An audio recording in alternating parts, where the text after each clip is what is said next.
It's me, Miss Alana, at Miss Marianne's daycare again. And I know it's a little bit sunny today, but the rest of the week it's supposed to be rainy. So we chose Rain Talk by Mary Servazo for our book. So sit down and let's read this beautiful book.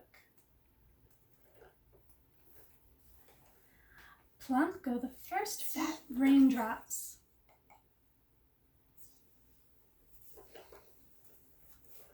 Plump, plump, plump into the soft summer dust of a country road.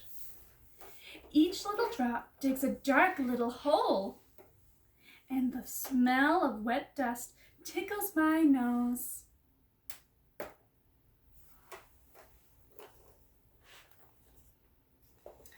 On the old tin roof of the garden shed, the drops all try to talk at once. Ping, ping, ping-a-ding, ping, ping, ping-a-ding. And they chuckle together as they run down the drain.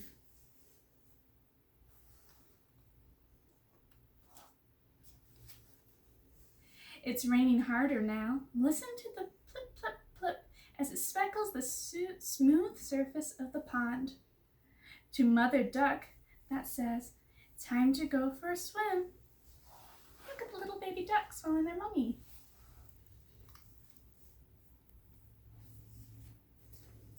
Out on the highway, the raindrops bounce high and whoosh and hiss as the cars hurry by.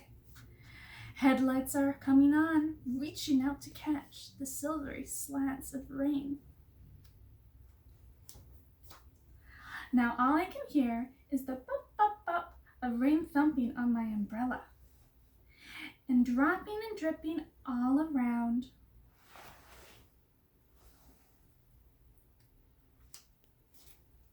Mother says to come in the house, and the rain tries to come in too. Flick, flick, flick, flicking itself like pebbles against the window panes.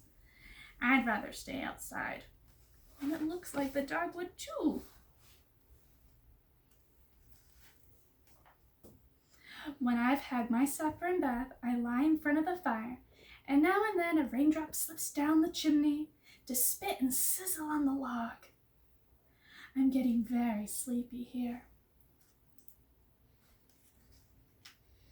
Tucked into my bed upstairs, I try to stay awake and listen to the drum-a-tum-tum, the drum-a-tum-tum on the roof above my head, but my eyes just won't stay open.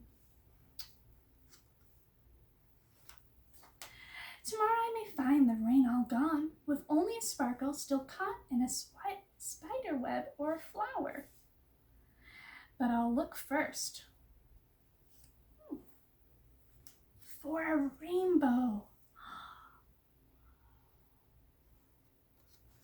The end. Hope to see you soon. Bye.